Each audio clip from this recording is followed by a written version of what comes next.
Before I begin, I would like to say a couple of words of deep appreciation for the sponsors and the people who have put this program together. I've been involved in speaking publicly all over the planet and all over the United States. I've been at conferences here, I've been at conferences there, and I know how terribly difficult it can be to put a program like this together. And I have to say, I have tremendous respect and admiration for the people who've done this. Most of all, I respect their courage for dealing with a subject like this, where most of the elite leadership and the power groups of the world want this subject to go away. And these courageous young men who have put this together are brave, and they deserve my respect and your admiration. And I want to say I thank you because I know what you've been through.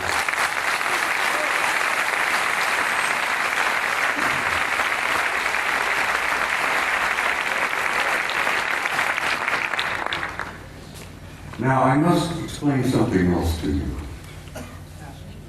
I never read from a script. I don't have a prepared script to follow.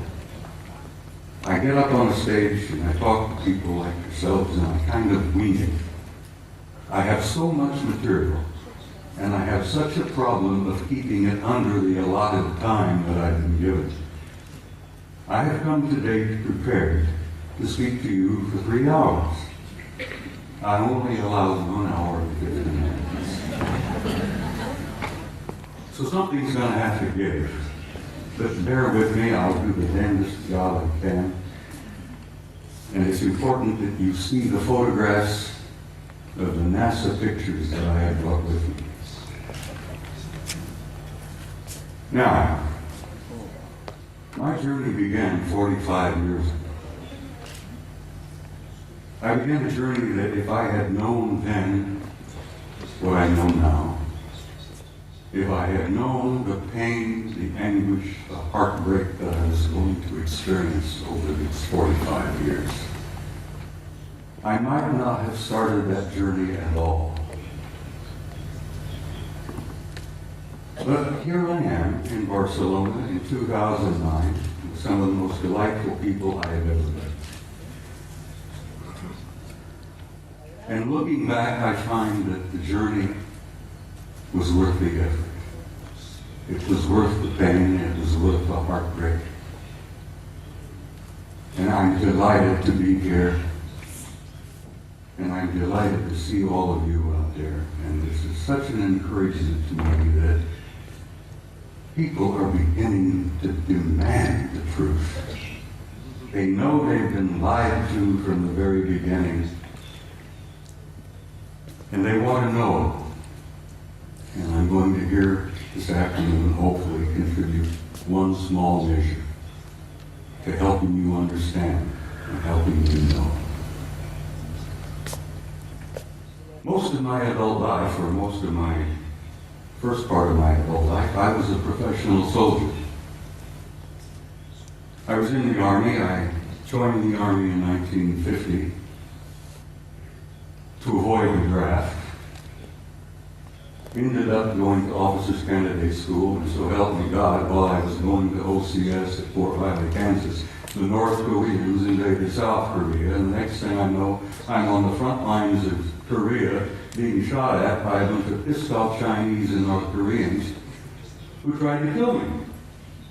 And I had nothing against them. I didn't want to kill them. Here I am. 1951, leading combat troops in Korea in one of the bloodiest wars we had ever had.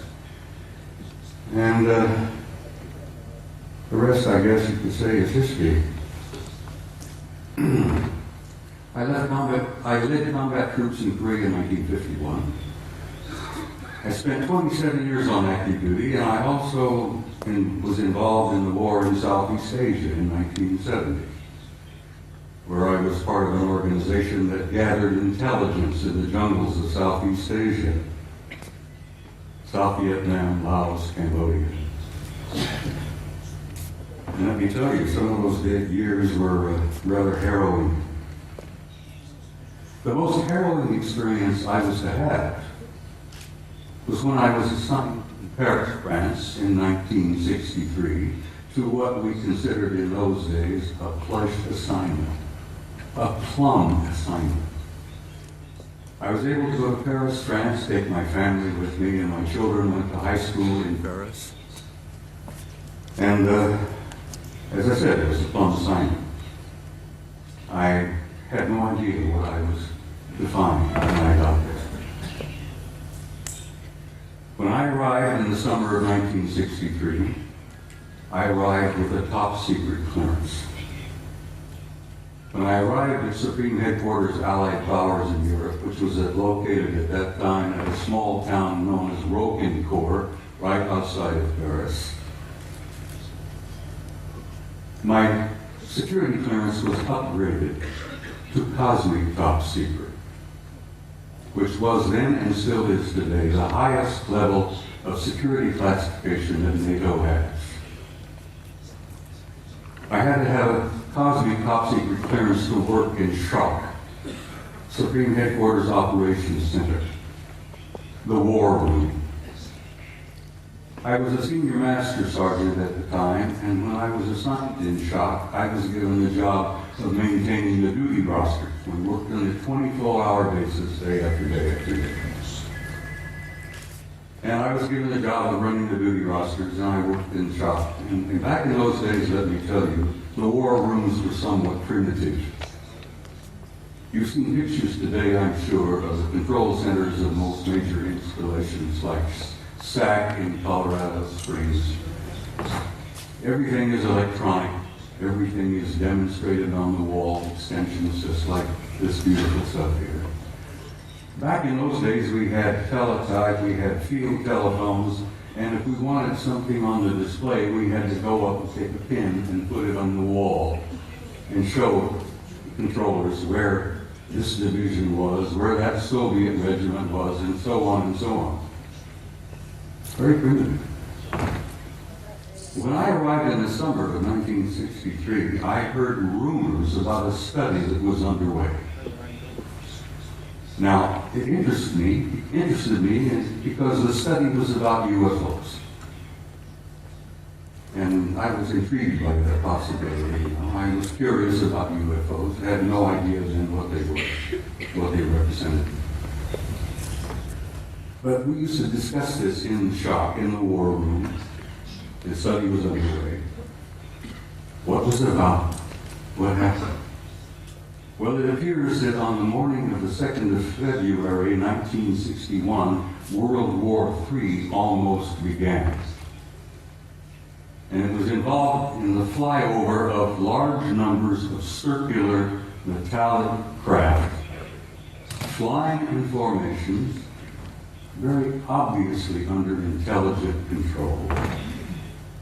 And they would fly out of the Soviet sector in the Warsaw Pact toward the west, in formation, at a high rate of speed, at a very high altitude.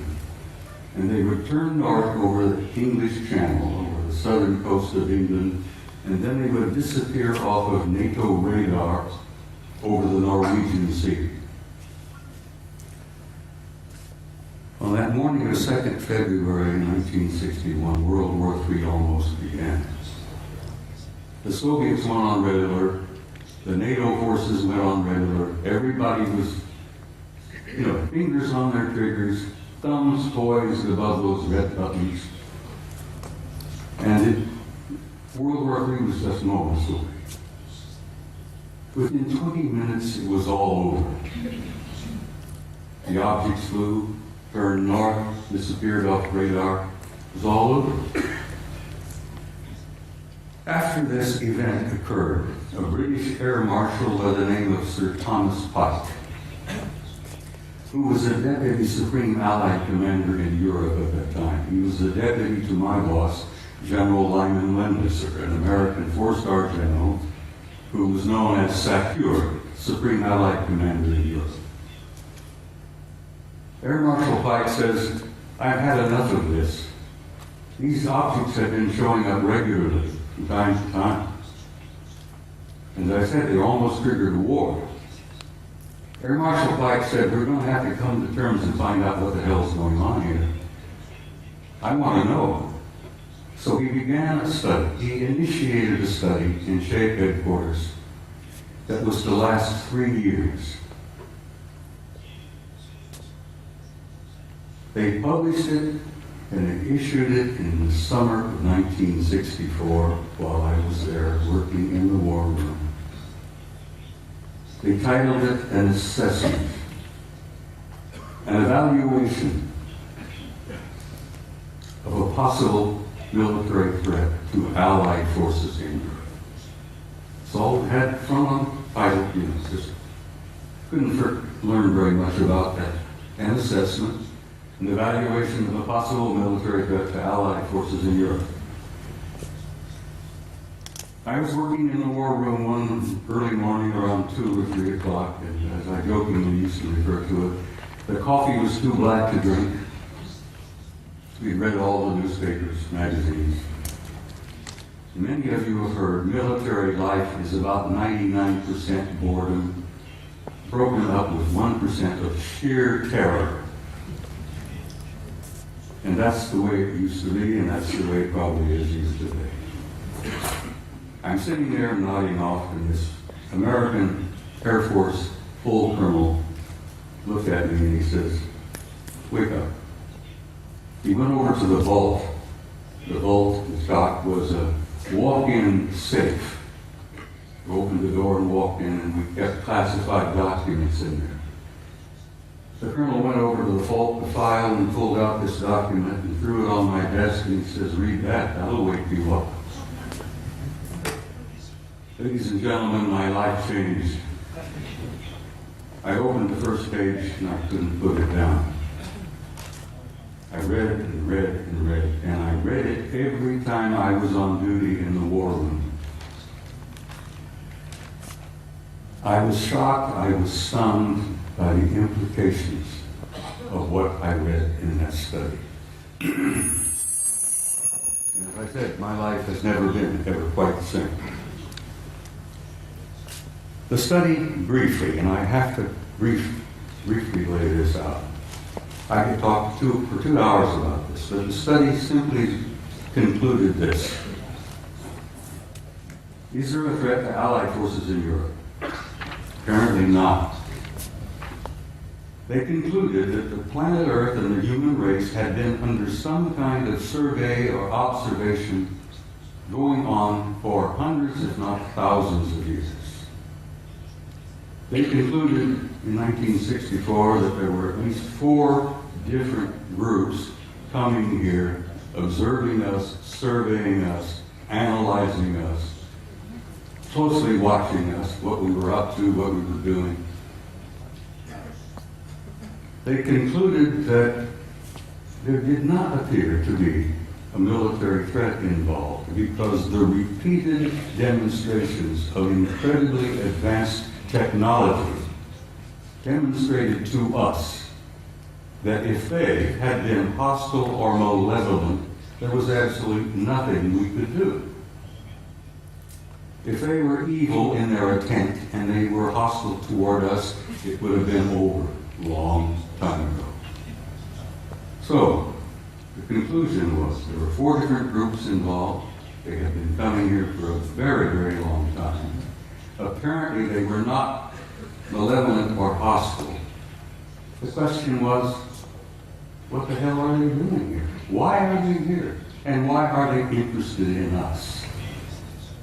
Well, they did not know in 1964 what their agenda or their motives were. And I will tell you honestly and frankly that even today, our authorities, our senior military, our national security people still don't totally grasp what their motives are, what their agendas are. Well, this study in 1964 was simply a beginning for me. As I said, I was never quite be the same again. I jokingly say I used to be a normal human being. And after I read that study and launched on my 45 years of research, I lost all aspects of normality. I will be frank and tell you that over the years of my study and the material that I've learned and gathered has brought about in me a complete destruction of my old world view, my old world paradigm, the world view that I held since I was a kid, growing up. Everything made sense, I knew why we were here, where we were going, what was taking place. After I spent 45 years on this, it all collapsed around my knees. That was the destructive aspect of my personality. That was the part that changed me completely from the kind of human being that I had been before into the kind of human being I am today. Ladies and gentlemen, I'm totally alienated. No pun intended.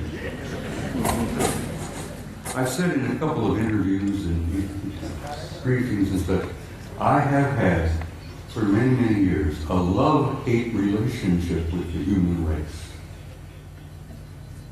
One moment I love you, the next minute I hate your guts.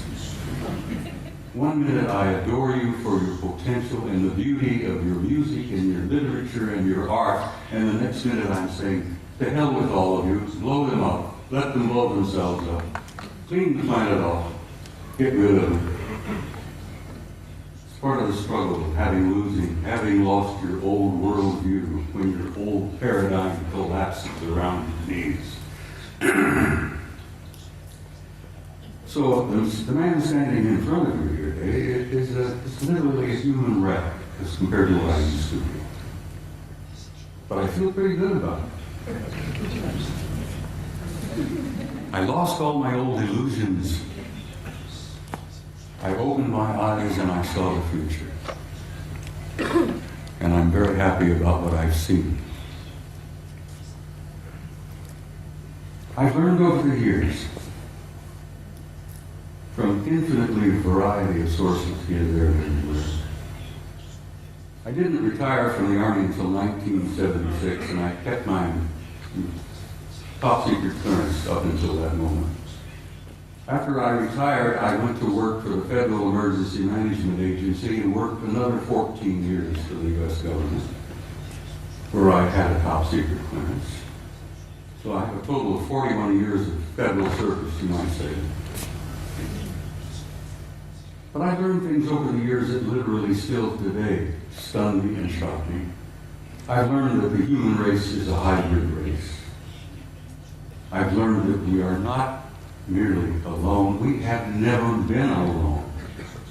We have had an intimate interrelationship with advanced extraterrestrial intelligence from the beginning of our history. And let me tell you that intimate interrelationship is still going on. This one race in particular apparently re-engineered us as a species about 200,000 years ago. What we are here today is what we call Homo sapiens sapiens. You're an engineered creature. Your genetics has been manipulated. You're not the same that you were, and you are not the same of what your children and grandchildren and great-grandchildren will be in the next 100 years. The human race is going through a transition. And it's more than a transition. It's what I've learned to be a transcendent transformation into a new race, into a new future. And your descendants will be as different from what you are here today as what you are from old Australopithecus 500,000 years ago. It's not something to be afraid of, something to look forward to. You're growing, you're developing, you're becoming a new race, you're becoming a new species. Your grandchildren, your great-grandchildren, and your descendants on in the next century or two have destiny in the stars. Don't you doubt that for a minute. This species, this race, this troublesome bunch of monkeys has a destiny in the stars. And we are a part of this infinite universe filled with intelligent life. And we have been from the beginning, but we're only now beginning to wake up and see it. Only now are we beginning to open our eyes and listen with our ears and look out there and say, all right, where have I been? What am I now? Where am I going? As I said, your destiny is in the stars. Your generations to come, your descendants, your grandchildren, great-grandchildren, will go out there and they will claim their rightful place in a universe filled with intelligent life. Your place out there belongs to you. You have a right to that, and you will claim it. There is so much to talk about. I've got some slides I have to share. Would you gentlemen please put the first picture up on the screen? I'm being assisted by some very wonderful people back behind the scene here. I like to start with a shot like this. Pictures of this nature is sort of inspiring. It gives you a glimpse of the community that you are a part of. A little glimpse of the stars out there, the nebulae. That's where you're from, and that's where you're going home again to. That's where you belong. Next picture, please. I love these. They're so beautiful. I have some of these on my wall at home. But they inspire me. I look at them and I have a sense of recognition that I've been there before. And I know that I'm going back. But something happened in my country over the last few years that I'm very, very troubled by. Just last week, the United States celebrated the 40th anniversary of putting a man on the moon. Then we went through this whole whoop-de-doo of patting ourselves on the back and thinking, gee, wasn't that neat? Armstrong, Aldrin, Collins up there in orbit. On the moon, aren't we great people? Aren't we magnificent? Look what we did. Well, let me tell you a couple of things that they did that you may not have ever heard about before. They took the few pictures they had it all televised, everybody, Walter Cronkite and all of them were looking out. Golly gee, isn't this great? Isn't this neat? We got a couple of guys on the moon. Ladies and gentlemen, my government, NASA, NASA, which many of us in the United States say stands for never a straight answer, proceeded to erase 40 rolls of film of the Apollo program. The flight to the moon, the flight around the moon, the landings on the moon, the walking guys here and there. They erased, for Christ's sake, 40 rolls of film of those events. Now we're talking about several thousand individual frames that were taken that the so-called authorities determined you did not have a right to see. Oh, they were disruptive, socially unacceptable, politically unacceptable. I become furious. I'm a retired command sergeant major. I was never famous for having a lot of patience. The idea when I found out that they had erased 40 rolls of film involving several thousand individual shots about what really happened up there, I became so furious that I could have punched the director of NASA in the nose. I try to be, I'm not a dangerous man. I like to tell people that, like Henry Deacon in My Fair Lady, I have the milk of human kindness by the quart in every vein. So I really am a gentle man. But I have the capability, the potential of being rather dangerous and violent. And these lies and these cover-ups that I've learned about firsthand over the years literally infuriate me. And I hope it infuriates you, because these authorities, these nitwits in high positions of power, who are proceeding to spend all the money that the American people make for their own use, for their own private programs, and then lie through their teeth about what the truth really is. Well, thanks to the idea that there were a few employees in NASA 40 years ago, even today, there are some good people working there, decent people, honest people. I have some film that they preserved that was not destroyed. Gentlemen, put up the next picture for me.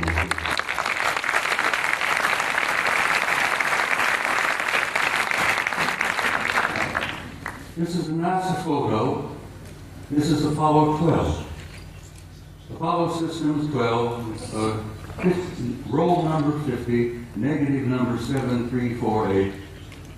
They were flying over the moon before they landed. They went into orbit around the moon. As many of you, I'm sure, you know the system, you know the procedure. They went into orbit around the moon, and while they were there in orbit around the moon, a number of anomalous artifacts began showing up, showing interest in them. Next picture, please. This picture was taken by Neil Armstrong while they're looking out of the window of their little craft. This object flew by. There's the moon in the background, of course. There's this object that flew by the window of that little craft that they were riding in. Neil took the Hasselblad camera that he had, put it up the window, and snapped this picture. Next picture, please. NASA Apollo 12. Roll 51, negative number 8653, something like that. Now this is a good-sized object. This is several hundred feet in diameter that came up next to the lander, flew along beside them for a time. The guys in the Apollo crafts put their camera to the window and snapped the thing, and I've always jokingly said there were guys inside of this taking pictures of an asset. We were photographing them, they were photographing us. Next picture, please. Photo NASA Apollo Systems number 14, Apollo 14. Roll 70, negative, what is it, 9837, I think, or 8837, I can't read it. This is the Landsberg crater on the moon. The guys in orbit above the moon were particularly fascinated by Landsberg. They had been given a special assignment to take pictures of Landsberg because the crater, which they designated as Landsberg, had things going on in the crater that were very anomalous. There was construction going on. There were enormous facilities in the middle of the crater up there. So they were specifically designated and assigned to photograph Landsberg to see if they could figure out what the hell's going on down there in the crater on Landsberg. While they were looking at Landsberg, this object happened to express interest in them and flew by. Now this line is an artificial line that was drawn to show you the direction that this object was going. This is a good-sized object flying past the Apollo lander. God, I'm so glad that some of these were saved. I still get angry. 40 rolls of film was taken, they erased them. Anyhow, next picture, please. It's the same photo of Landsberg, but with the next negative, 9838 of this object here, flying by. Next picture. Now we're getting into some nitty-gritty. I'm going to give you just a brief little bit of history here. Back in the early days of NASA and the Apollo program, I got this picture from the Japanese Space Agency, the Japanese NASA. They have a tremendous program going over there in Japan. You know, the Japanese are bright people. So the Japanese Space Agency had signed a contract with NASA years and years ago to buy copies of every picture NASA took during the Apollo program. And I'm sure the Japanese paid a sizable amount of money for this contract. And as the films was developed and the photos were made, and they shipped them off to Japan, and the Japanese have a tremendous reservoir of good, original NASA pictures. They bought them, they paid for them. Now this photograph was released by the Japanese Space Agency, and you can see the Japanese writing here. This was taken by Apollo 13. Now you're all familiar, I'm sure, with Apollo 13. That was the aborted mission that was going to the moon to land, and they had an accident on the way. They couldn't land. They damn well barely got back. While they are on their way to the moon, here's the moon, a number of things began happening.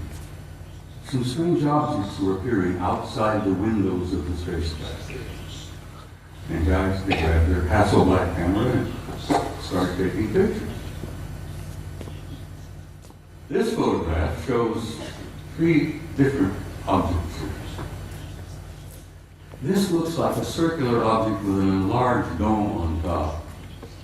This is a smaller object, a circular kind of disc-shaped craft. But coming in from the right margin of this particular picture is this. Next picture, please. Here we are. This is a blow-up of the positive in the photograph. And here is a blow-up of the negative of this object here. Ladies and gentlemen, this particular object is 5 miles long. And I'm tempted to use the term big mother. No pun intended, but it appears to be a mothership. It's gigantic. 5 miles long. And here these NASA guys are up there in this little cramped Apollo capsule, and they look out their window and they see something that's 5 miles long. It shakes them up a little bit. When they got back to NASA with these pictures, that shook them up a hell of a lot. Next picture, please. This is the next sequence. Here, this large mother has moved into the middle of the frame, and something else has shown up over here, which has been estimated to be 2 miles long. But this really upset the guys. I've never been able to find out which one of the 3 Apollo members of the Apollo 13 crew would admit to ever having taken these pictures. Because as you know, the Apollo astronauts were threatened with their lives. I kid you not, they were threatened seriously. They even threatened their families if they ever divulged any of the information that they knew. Next photo, please. Yeah, here we are. Here's the big mother. Here's the other one, 2 miles long. Here's a picture of the positive. This is the negative. This mother is 5 miles long. Up here you see what appears to be two circular objects either arriving or departing from that particular big ship. I can almost understand why the authorities in NASA, why the authorities in the space program didn't want this information to come out. They were frightened. They were stunned. They couldn't deal with it themselves, and they figured that if they couldn't handle it, you couldn't handle it. There would be social disruption, I believe is one of the terms they used. They would disturb the body politic, I believe the term they used. So they clamped the lid down on this, and it's still down, and it's going to stay down, I'm afraid, for some time yet. Until people like yourselves and people like me and the rest of them here on the stage, by pushing and prodding and chipping away at this lie and this secrecy, eventually we will succeed. And don't you doubt that for a minute.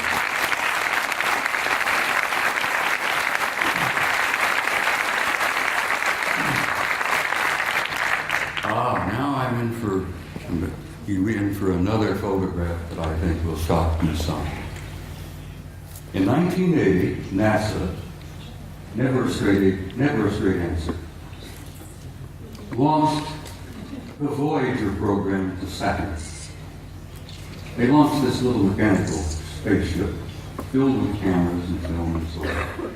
Wanted to go to Saturn because something had been going on in the rings of Saturn, around the moons of Saturn, that didn't make a lot of sense.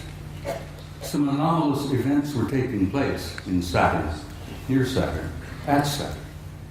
So they launched the Voyager in 1980.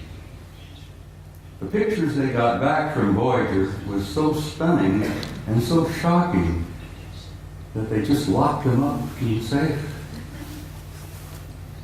Fortunately, I met and developed a friendship with a retired NASA scientist by the name of Norman Bergman. Norman Bergman worked for NASA for about 30 years. He was a technician, a scientist on the Voyager program to Saturn in 1980. Norman decided, after waiting a number of years, for NASA and the authorities to be candid and honest and forthright and tell us what they really found up at Saturn. And Norman got so frustrated he wrote a book. Now, he couldn't get it published in the United States. No American publishing house would even touch it. Norman Bergman had to go to Scotland, for God's sake, to Aberdeen to get his book published. And he did publish it. He did succeed. He got his book. It's a piece of genius. It's a beautiful piece of work. And the things that they photographed here, Saturn, appeared in print for the first time. This is the A-ring of Saturn. And you're all familiar with what Saturn looks like. It's a beautiful planet. It's giant. It's a big one. But it's got rings all around. Well, this is the A-ring, and here is an object that is self-luminous, obviously artificial, larger than our moon. It seems to be moving all around throughout the rings of Saturn among the moons of Saturn. And Saturn's got a couple of dozen moons. This object here, as I said, larger than our moon, moving all around, apparently under intelligent control in the rings of Saturn. Now, try for a moment, if you can, to imagine a kind of a technology that is capable of constructing something larger than our moon, that's artificial, that moves around wherever it wishes to go, that's probably got several thousand guys inside. That is shocking to some people. Next picture, please. This is the piece de resistance, I guess, as the French say. Here you have another self-luminous, artificially constructed object, circular in shape, larger than our moon, that is also moving here, there, and everywhere throughout the rings of Saturn and among the moons of Saturn. You know, there's got to be intelligence aboard. But this is the one that really blew the NASA people on the Voyager program out of the water. This object, this is an object, guys, is 2,000 miles long. It's 400 miles in diameter, and it's an artificially constructed, Norman calls them an electromagnetic vehicle. He says they appear to be making the rings. This is one of the rings of Saturn. I think this is the B ring. Bertrand says he thought they were probably making the rings. I said, Norman, you ever consider the possibility they may be mining the rings? Because I think the rings are probably rich in nutrients, minerals probably. And an incredibly advanced civilization, I think, would work out some system of mining those rings for all the minerals that are up there and utilizing them. Because space is filled with wealth, energies of all kinds. They never have to dig another hole in the ground like we do down here. Space is filled with energy. This is 2,000 miles long, and here on this end there seems to be something like an exhaust or a flare of energy of some kind. It's probably a result of engines of some type inside this thing. But whatever it's doing, it's there, and it's a recognition and a representation of an advanced intelligence. And that's one of the things they don't want you to know, that we are confronting and relating with an intelligence that's so far beyond our own. We're looking at and talking about what's known as a Type 2 civilization. Now, for your own interest, I suspect most of you suspect this, that you are all members of a 0-0 type civilization. Beyond us, hopefully in a century or two, we might become a Type 1. But this is a representation of a Type 2 civilization. And Michio Kaku, the famous Japanese-American physicist in New York, has put out this concept about Type 0, 1, 2, 3, and 4 of the kind of advanced cultures and civilizations we will probably meet out there. Well, in probably meet out there, we've already met them. They're here. They're in our midst. So, I think I brought about 15 or 20 of these pictures, but I simply had no time. I don't have the time to show them all. But I've shown a few here, and I think I've piqued your curiosity. And I think most of you are pretty bright people, and you know you've been conned. You know you've been lied to. You're not fools. And I think you know who you are and why you're here and where you're going.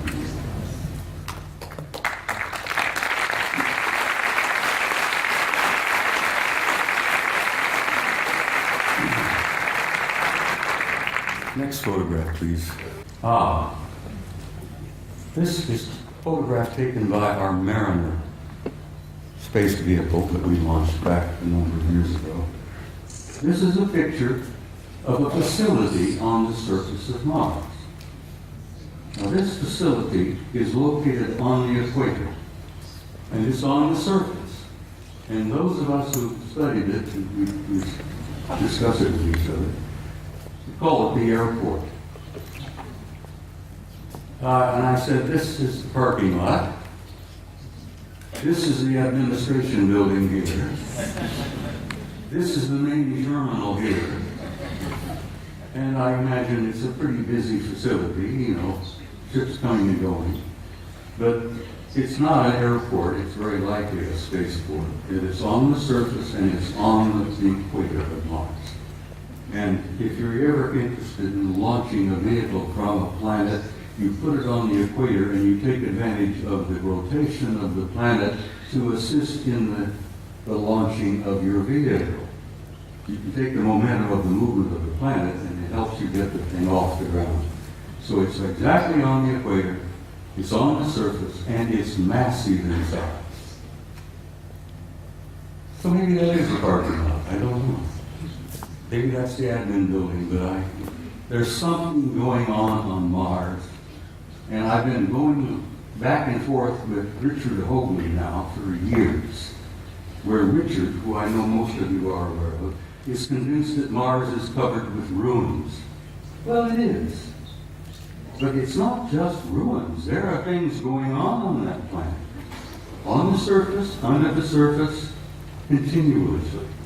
Next picture, please. This was published in a German magazine, but this is a Soviet photo. This is from their Phobos 2 spacecraft.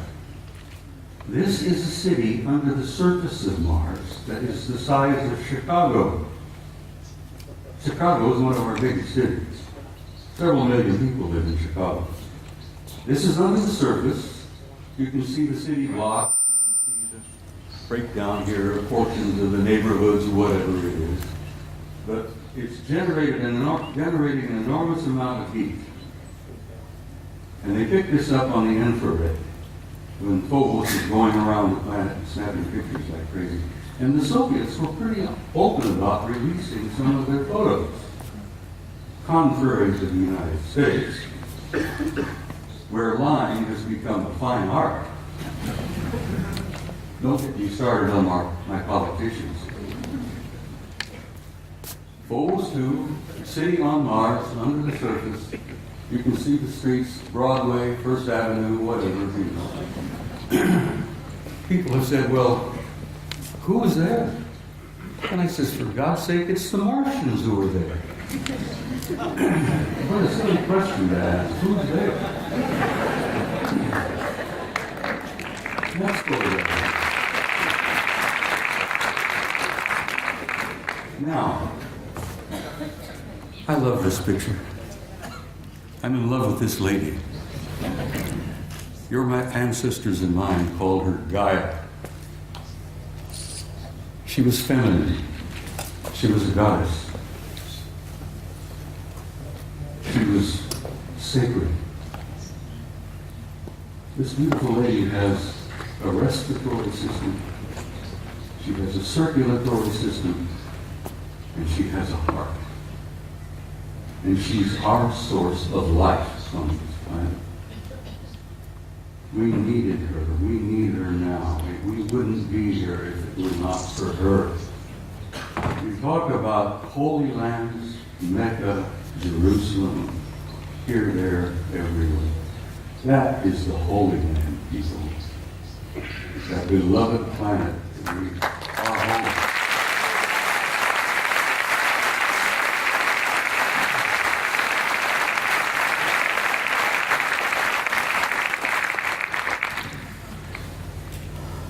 Next picture, please.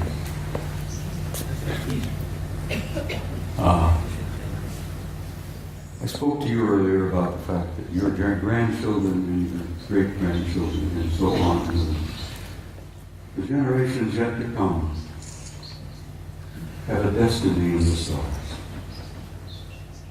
And in time, they will go out there and claim their rightful place in that infinite community of life. And you can believe that, and you can accept that with an assurance and a truth that goes beyond doubt.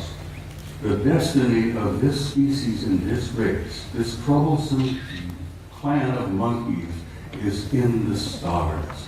And there is your destiny. And I want you to understand that and have some hope. And don't get depressed. Because you're going to be undergoing some very difficult times in the few years yet ahead. We're going through this transition, this transformation, this transcendent transformation into another species, into another race. And if you remember your own adolescence, it was a painful time. The species, the race is going through adolescence. But we're not alone. We're being helped. We have family out there that's helping us. And they've been helping us for a long time. They've been trying to encourage us and nourish us and try to point the right direction for us to go. Because we are troublesome adolescent children. And we are going through that transformation. But my point is that there is no doubt about the inevitable destiny and truth of the human race. Now I want to quote something from you, if you'll bear with me here. One of my favorite authors, poets, was a man I've admired for years, Count Leo Tolstoy. Tolstoy said that there is something in the human spirit that will survive and will prevail. That will survive and prevail, and that there is a tiny and brilliant light burning brightly in the heart of man that will not go out no matter how dark the world becomes. And then in the years ahead, when things are difficult, the economic problems take place, there will still be disruptions, fear. Oh, sadly enough, I'm afraid there will still be blood in the streets, here, there, and everywhere. This coming out of adolescence is not an easy process. But then, what do you do when you reach beyond adolescence? You reach adulthood. You grow up.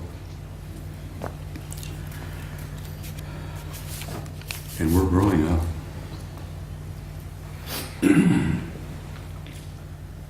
Well, ladies and gentlemen, my journey's coming to an end. But for many of you out there, your journey has just begun. And I want to say something to you before I leave the stage this afternoon.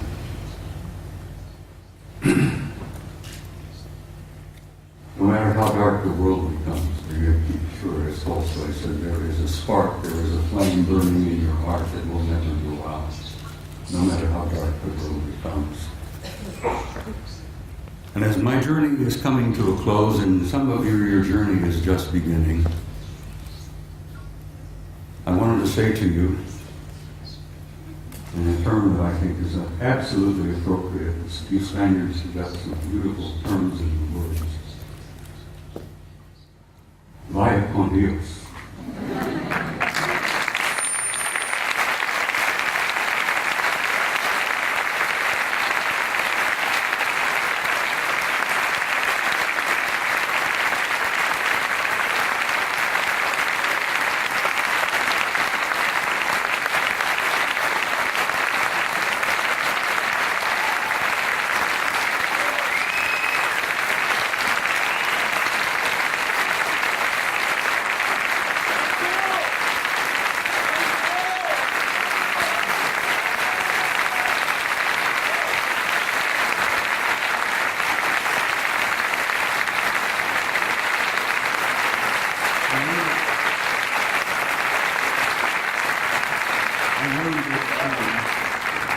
I learned this term literally.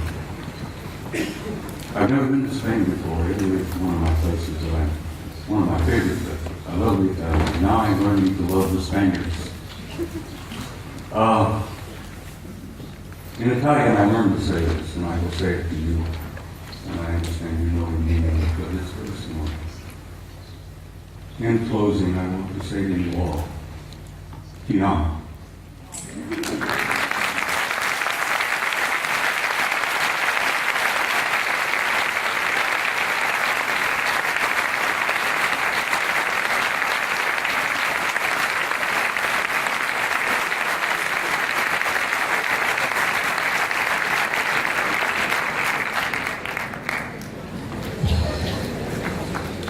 Bien, ha llegado el momento del descanso. Sí quería comentarles que justo... I'm Kerry Cassidy from Project Camelot. Oh. This is Henry Deacon. You need a microphone if you want to...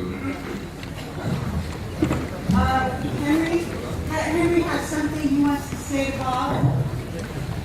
Bob? This is Henry Deacon. Excuse me. And we just want to say something here.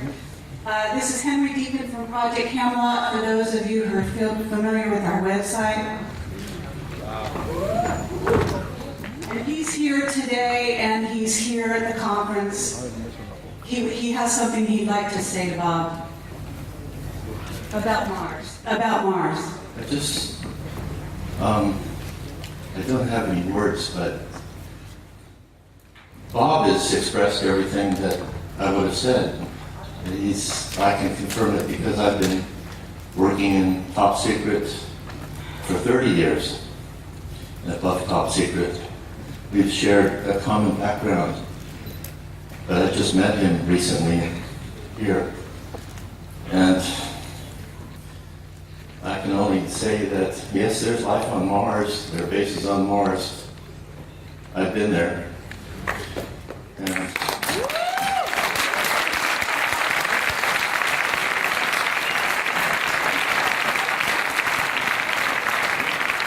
I didn't even get started on telling you some of the things I wanted to share this afternoon about who and what is on the moon and Mars at Henry Hill.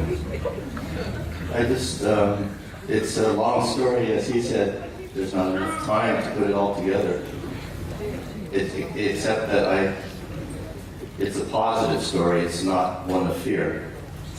He showed a picture of the Mother Earth, and it's giving birth, and there's birth pangs, but there's a child is being born.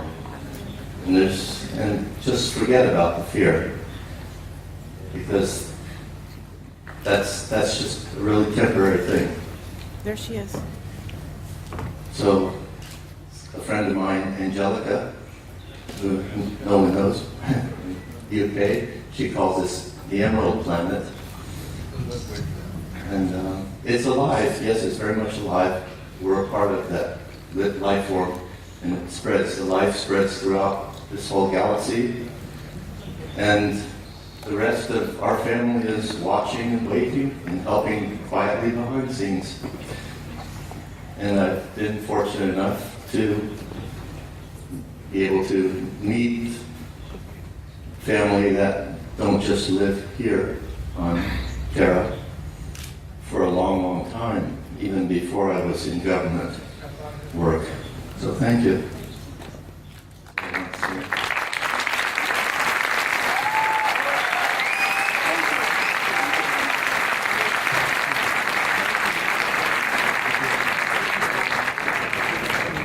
Ladies and There's gentlemen, no, am I still broadcasting? Henry Deacon, for those of you who don't know. Am I still broadcasting here? You can still hear me? I'm going to ask. I was going to share a small story with you before I ran out of time. I'm going to ask the gentleman to please bear with me and give me just a few moments.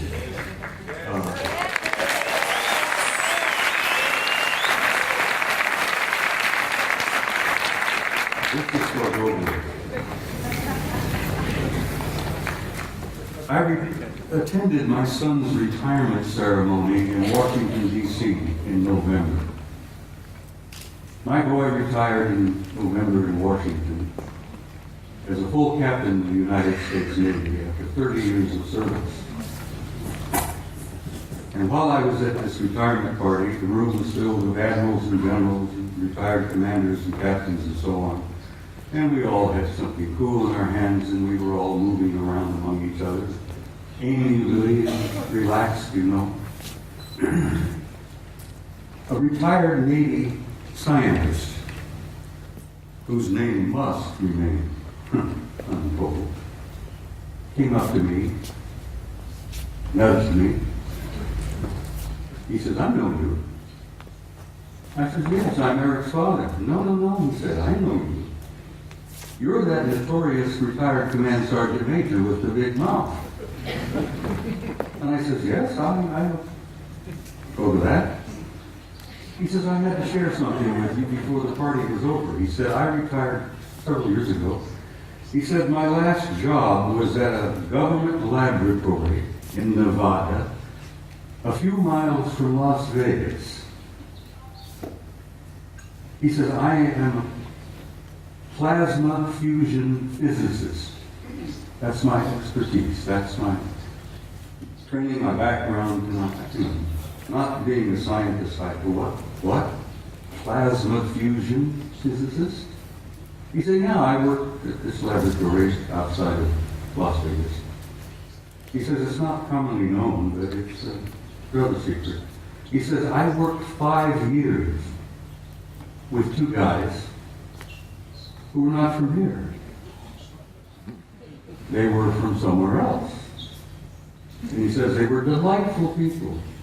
They were scientists, they were working with us, they were assisting us, they were encouraging us and offering us ideas and possibilities and one thing or another in plasma fusion, which is infinite energy forever. But he says, I got to know them pretty well. And he says, after a couple of years, he said, I went up to one of them and I said,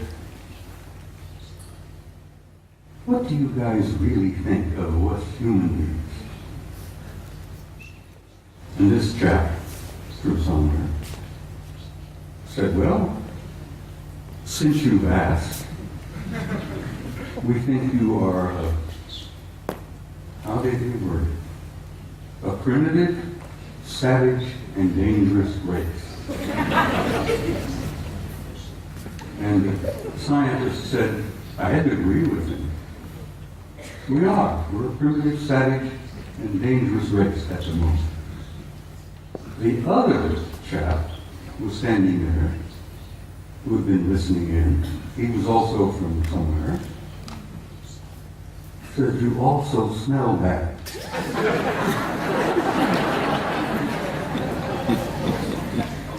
You humans stink. In nothing personal, mind you, we find that you don't smell good. And the scientist said, my first thought was, I didn't spray under my arms this morning because it made you. And they tried to explain that we humans have a psychic odor about us that they pick up and they find it terribly offensive. But it hit me in the eyes because when I was a boy growing up, my grandmother used to say, if we could only see ourselves as others see us, it would help so much to develop our integrity and our character and all that.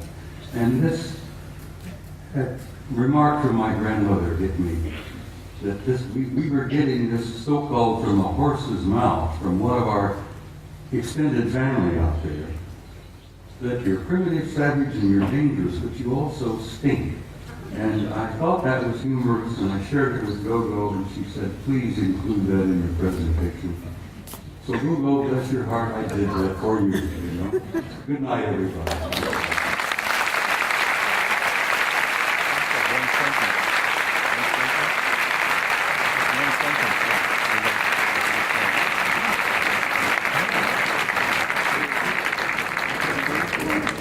One sentence.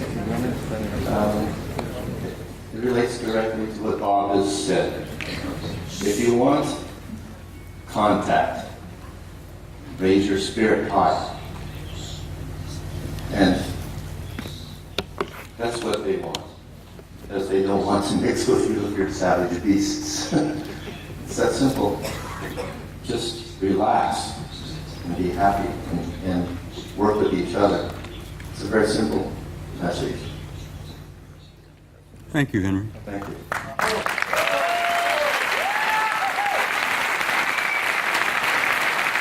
If you want to learn more about Henry Deacon, he is on our site.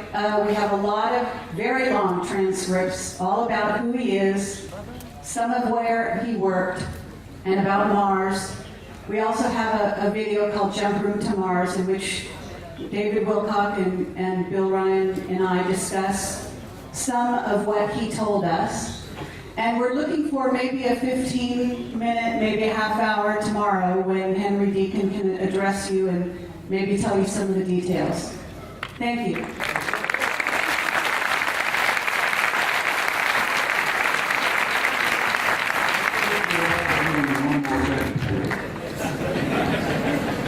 I must add this.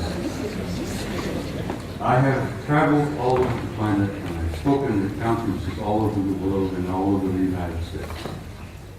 I have never been to a conference of this nature without there being at least one and generally two of the others in the audience.